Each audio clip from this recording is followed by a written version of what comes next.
I love Symmetry. I'm not sure exactly why, but I've loved it since I was a kid. Most children are messy and forgetful of their things. Not me. I knew everything had its place in my room. Everything was right where it belonged. My parents didn't have it. My grandparents didn't have it either. Not a single person in my family had it. I've started referring to it as it because I truly believe it's a thing inside me. A stowaway that shouldn't be there but lives inside of me. It's a need, a desire, a longing to be perfect. Perfect on both sides. As an adult, I'm at the point where I can't live my life normally. I can't get a job, men don't stay with me because they can't handle it. Honestly, I don't even care when they leave. They're messy and make things difficult. They roll over to my side of the bed instead of staying on their own. They lay dishes in one side of the sink but not the other. I can't work anymore, so when they leave for the day, I have to stay home and fix everything. It's a relief when they leave for good. That feeling never lasts, though. Eventually, it comes back and finds something else that needs fixing.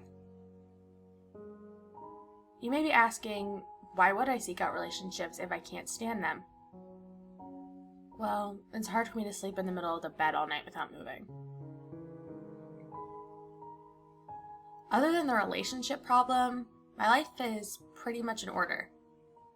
I say pretty much because there's one last issue that must be dealt with.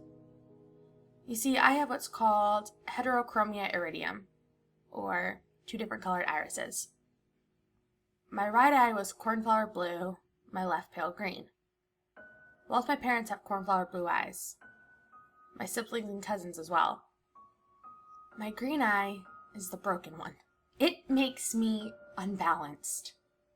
Every time I look at myself in the mirror, it stares right back at me. It's all I think about now. Everything is in its right place except my green little mistake. It didn't hurt at first when I dug the spoon under my eye. It didn't even hurt when it popped out and was hanging by my cheek. Was it shock that was keeping the pain away, or was it? I snipped the optic nerve and blotted the warm fluids that were streaming down my face. My vision being cut in half was a strange sensation. What was left of the dangling flesh I placed back in the now empty hole. I bandaged the wound, rinsed the spoon, and went to sleep. I woke up happy. I had slept better than I had in years. It was finally done. I was fixed. I got out of bed and stumbled into the bathroom. My body ached and my head was on fire. I flipped on the switch in the bathroom and the light was blinding. I slowly removed the bandage that was now soaked in blood and was sticking in my face like tape.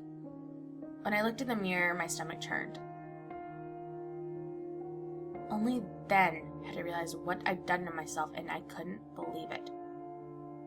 There was a hole in the left side of my face, but not the right. I was unbalanced again.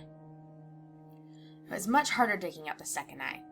My hands were shaky, and when I dug the spoon in, I missed several times, puncturing my pupil 3 times before I got it in the right place.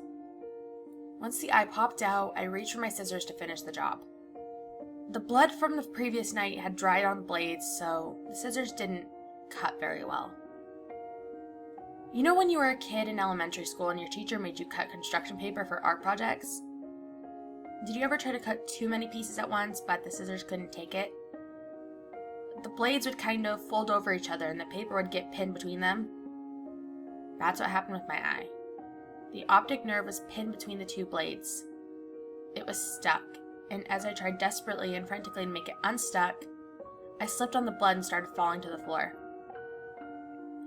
Reflexes kicked in, and I let go of my eye, trying to break the fall with my hand. The weight of the stuck scissors on my hanging eye was unbearable. I knew I couldn't stand it long enough to make it to the kitchen to get a knife. So I pulled. I pulled it straight out of my head. I felt the flesh tear from inside of my skull. I felt it rip and spew liquids everywhere. I knew I was crying, but there was no telling the tears from the blood or the ocular fluid. When I heard the wet slap of bloody flesh against tile floor, I knew I was done. I knew it was done.